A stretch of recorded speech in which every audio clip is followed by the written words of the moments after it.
So guys, mayroon tayo dito gagawin na rider chip 150. So walang lumalabas na kuryente galing dito sa ignition coil. So try natin.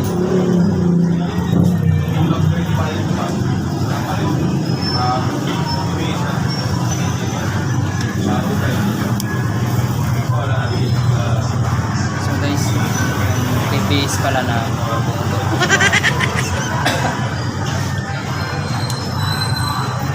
balik natin.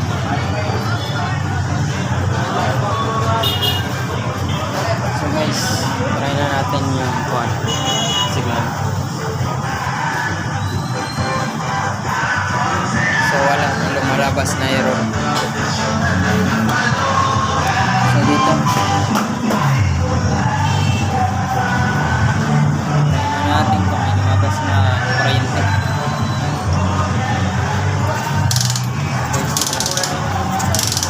So isa-isahin natin ito.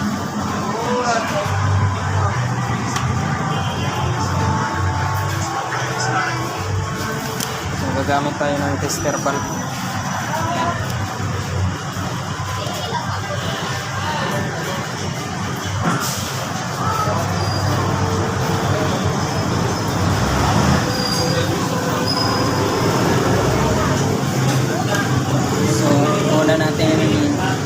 Testing yung live wire. So i-ground natin dito sa negative o kaya minus mayroon. Tsaka i-roll natin yung yan kung pumapasok ba itong live wire. So pumapasok rin. So pandalawa baliktarin na natin. Ito naman yung gagawin natin positive. So hanapin natin yung ground naman. So test natin. So dito tayo sa pulser coil. So lumalabas ba itong pumapasok ba yung ground. So positive. So ground yung hinahanap natin. So mayroon sa pulser coil. Ibig sabihin mayroon siyang pumapasok.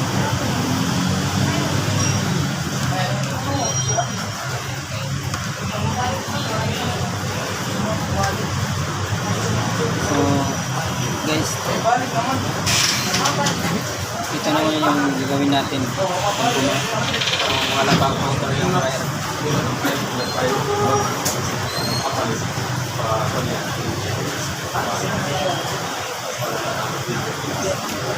So gagamit tayo ng tester meter. Comment naman. Ito magpayag. Ito. So guys, yan. So ito yung hinahanap natin papuntang ECU. Try natin kung may putol siya o wala. So dito naman yung ECU. So tingnan natin kung anong kulay yung wire na hanap natin. Orange to white. So orange to white dito. So testing natin ito. Baka may putol.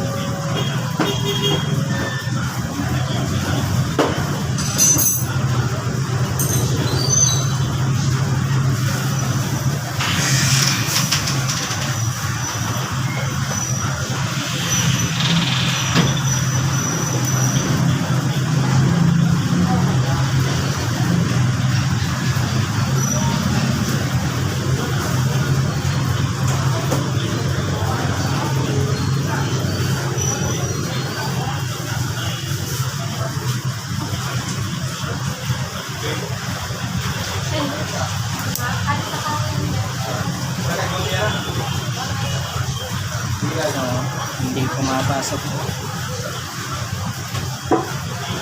ang ating gawin. Pumapasok yung wire.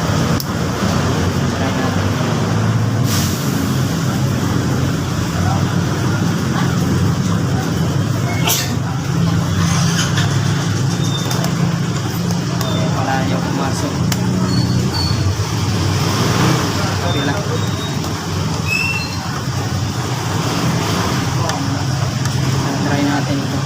Yan.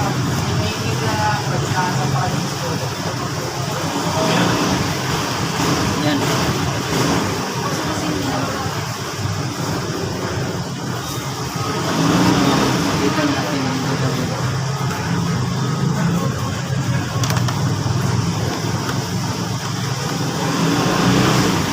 So guys, umagana naman siya.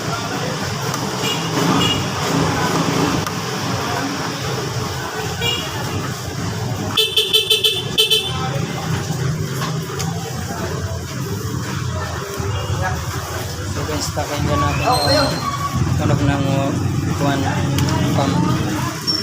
So on natin. Tumakulong ka.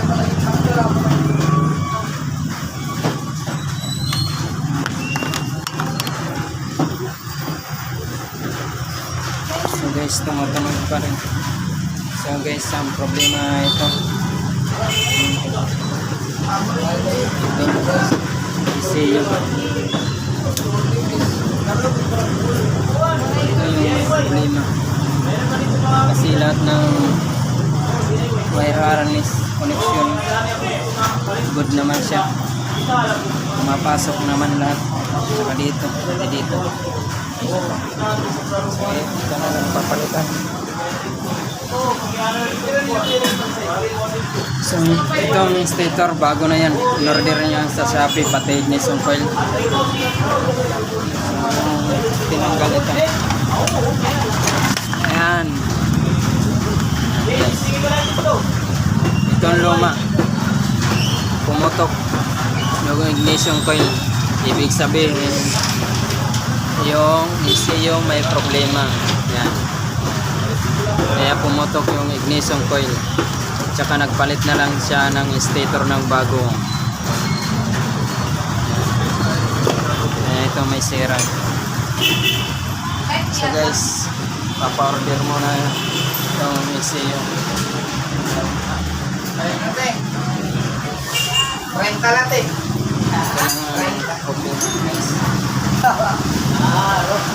So guys, ito yung rider chain na in-order yung ECU. So yung ECU nandito na, bago na. Kasi yung ECU lang yung may sira. So testing natin ito kung gumagana ba, tama ba yung buwan natin. ECU man lang yung sira na. Kasi lahat ng mga wiring straight naman ito. Yan! Oh. Abrihan natin!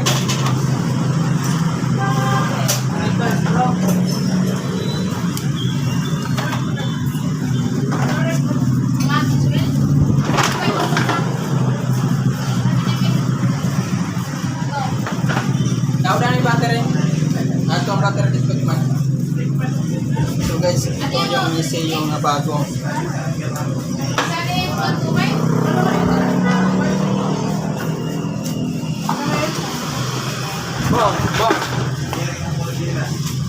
Ito guys yung ito po yung luma. Ito yung bago. In order, kararating lang yan. Ngayon titingnan natin kung lalabas ba yung kuryente galing sa ignition coil. Kasi lahat ng connection wirings niya, chinik ko ng lahat. Good naman, pumapasok man lahat ng mga connection niya o yung mga wire. So, tingnan natin, ilalagay pa yung battery.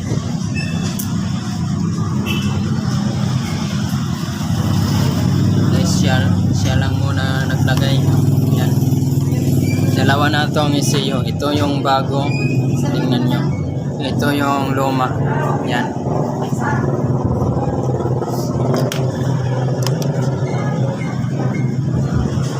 Pre, palasak ka. So guys, pinapalas.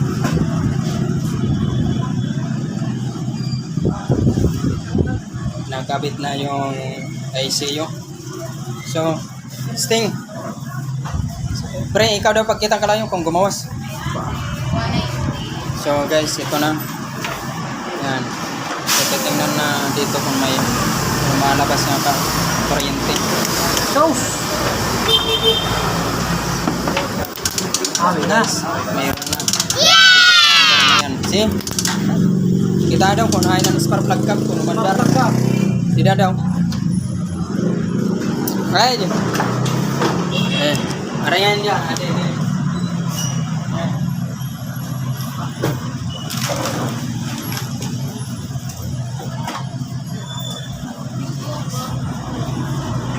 Okay.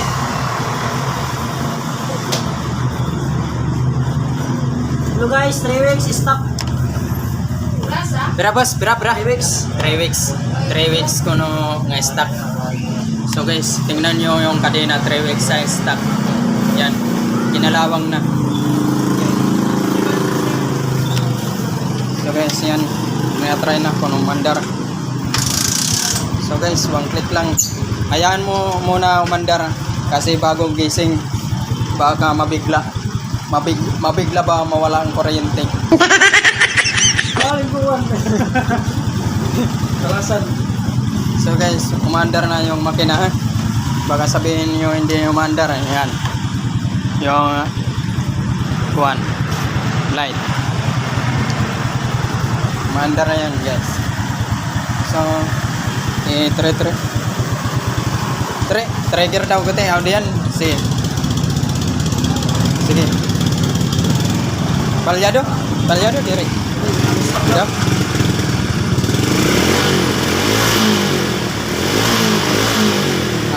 Hindi naman palyado. Kumbaga kuan, nababaguhan lang siya magkuan. Ayaw. Hindi. Waray. Sige, banyak. Waray na starter.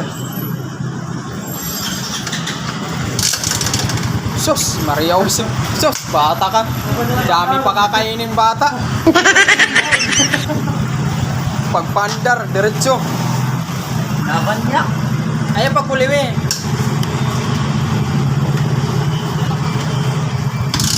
Bukan.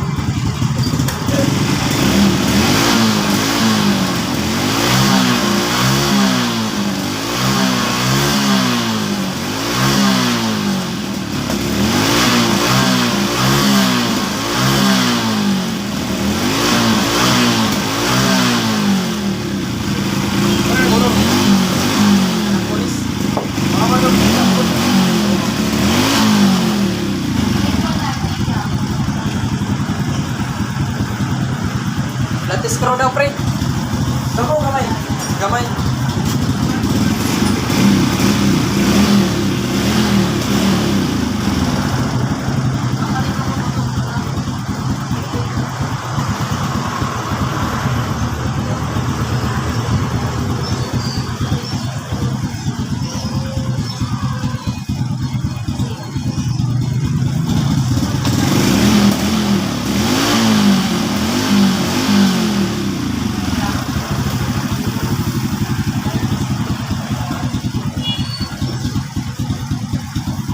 Okay na yan. Rider check.